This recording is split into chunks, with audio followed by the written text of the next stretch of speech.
नमस्कार।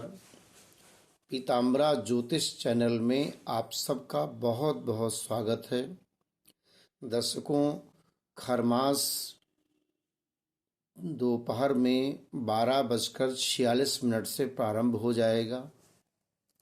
खरमास क्या होता है, खरमास कब लगता है, किसे कहते हैं, इन सब विषयों पर हम आज आपको बताएंगे कि ये खरमास में क्या करना चाहिए, क्या नहीं करना चाहिए और साथ ही साथ इसकी अवधि क्या है। सूर्य जब गुरु की राशि में धनु या मीन राशि में जब संचरण करते हैं तब खरमास लगता है। शास्त्रों में कहा गया है कि खर का अर्थ है गधा, यानी सूर्य जब धनु राशि और मीन राशि में गोचर करते हैं, संक्रांति होती है, तो उस समय गोदावरी नदी के पास में गुरु बृहस्पति का स्थान है। तो वहाँ पर गुरु के क्षेत्र में जब सूर्य का रथ जाता है तो रथ से घोड़े को हटा देते हैं और वहाँ पर गधों को जोत लेते हैं अपने रथ में।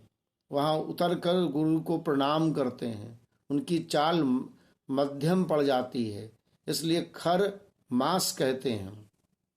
शुभ कार्य नहीं किए जाते हैं क्योंकि गुरु पीड़ित हो जाता है, गुरु में अशुभता आ जाती है।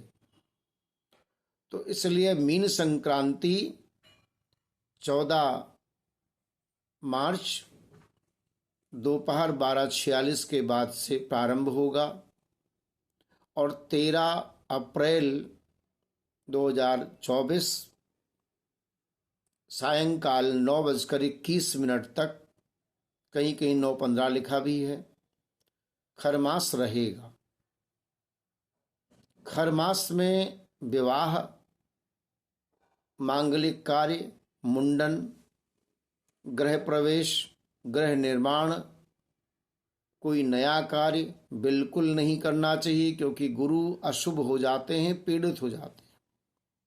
तो क्या करना चाहिए? खरमास में भगवान सूर्य की उपासना करना चाहिए, भगवान विष्णु की उपासना करना चाहिए। नमोस्तुनंताय सहस्त्रमूर्तये सहस्त्रपादाक्ष शिरोरुबाहवे सहस्रनाम्ने पुरुषः सहस्रत्वाय सहस्रकोटियुग पुरुष धारिणै नमः। कोई नवीन कार्य न करें, व्यापार आदि में नवीन कार्य ना करें और श्री हरि नारायण का खूब जाप करना चाहिए। पारिवारिक विवाद है या शारीरिक कोई समस्या है, देखो सूर्य को सभी ग्रहों का अधिपति माना जाता है। सभी जितने भी ग्रह हैं सब सूर्य से ही तो निकले हैं, इसलिए सूर्य की उपासना इस में करने पर बहुत कल्याण होता है। और सूर्य को कैसे उपासना करना चाहिए? प्रातः काल में सूर्योदय के 24 मिनट पहले 48 मिनट बाद तक का काल, ये काल में उषा काल है और इस काल में भगवान सूर्य की आराधना करना चाहिए। एक पात्र में, तांबे के पात्र में जल, रोली, हल्दी, अक्षत और उसमें थोड़ा सा दूध लोग डाल लेते हैं, पुष्प डालते हैं, ये 5 चीजें हो जाती हैं। सूर्य पुराण के अनुसार पंचांग अर्घ देना चाहिए और मंत्र बोलना चाहिए, ह्रीम ब्रह्म स्वरूपेण सूर्य नारायणाय नमः। ओम ह्रीम ब्रह्म स्वरूपेण सूर्य नारायणाय नमः। इस मंत्र से एक बार थोड़ा सा जल दें, फिर एक परिक्रमा करें, फिर सूर्य को देखकर एक बार जल गिराएं, फिर एक परिक्रमा करें। इस तरह से 12 आदित्य हैं, 12 सूर्य हैं, तो आदित्य का अर्थ है सूर्य। तो सूर्य नारायण को इस तरह से अर्घ देना चाहिए, घी की आरती करना चाहिए और यही मंत्र बोलना चाहिए। ऐसा करने पर आपके शरीर में निरोगता आ जाती है, आर्थिक संकट दूर हो जाते हैं, कोई भी किसी भी तरह का पुराना से पुराना रोग है दूर हो जाता है और समृद्धि आ जाती है, क्योंकि सूर्य से ही सभी ग्रह प्रकाशित हैं। सभी ग्रहों में जो ऊष्मा ऊर्जा आदि हैं सब सूर्य से है। तो सूर्य की उपासना से सब कल्याण होता है। आदित्य हृदय स्त्रोत अग्नि तत्व वाले जो राशियां हैं, जैसे मेष और सिंह और धनु राशि, मेष सिंह धनु राशि अग्नि तत्व की राशि है।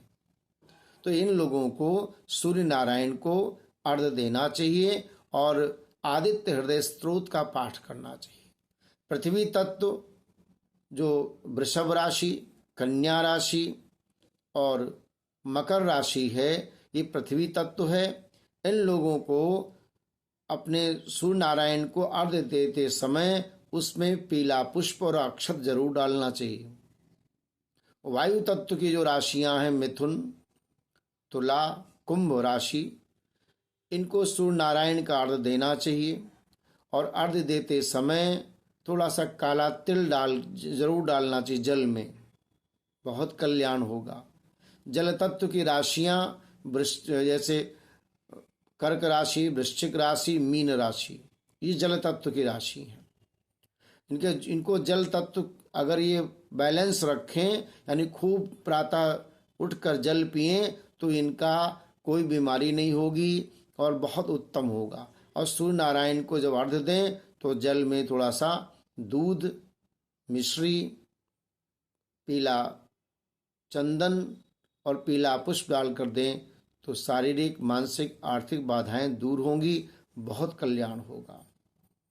तो खरमास में नवीन कार्य नहीं करना है, मांगलिक कार्य नहीं करना है, कोई नया काम प्रारंभ नहीं करना है और पूजन में आपको एक खास बात और भी है, सूर्य नारायण और विष्णु भगवान की पूजा तो करें ही, लेकिन आपको यदि आप कर सकें तो धरती पर यानी जमीन पर बिस्तर बिछाकर सोना चाहिए। ऐसा करने पर मंगल दोष दूर हो जाएगा और जिन बच्चों का विवाह नहीं होता है, विवाह खरमास के बाद तय हो जाएगा। तो बहुत सारी चीज़ें हैं, खरमास में इसका लाभ भी है। गुरु की उपासना, गुरु के प्रति आत्मीय भाव रहना। अब खरमास में ही तो नवरात्रि पड़ती है, 9 अप्रैल से नवरात्रि है, तो नवरात्रि में भगवती की उपासना करना बहुत कल्याण होता है। तो आप सभी लोग सूर्य नारायण को अर्घ्य दें, भगवान विष्णु के मंत्र का जप करें, ओम नमो नारायणाय का जप करें या ओम नमो भगवते वासुदेवाय मंत्र का जप करें, बहुत कल्याण होगा। जय सिया राम।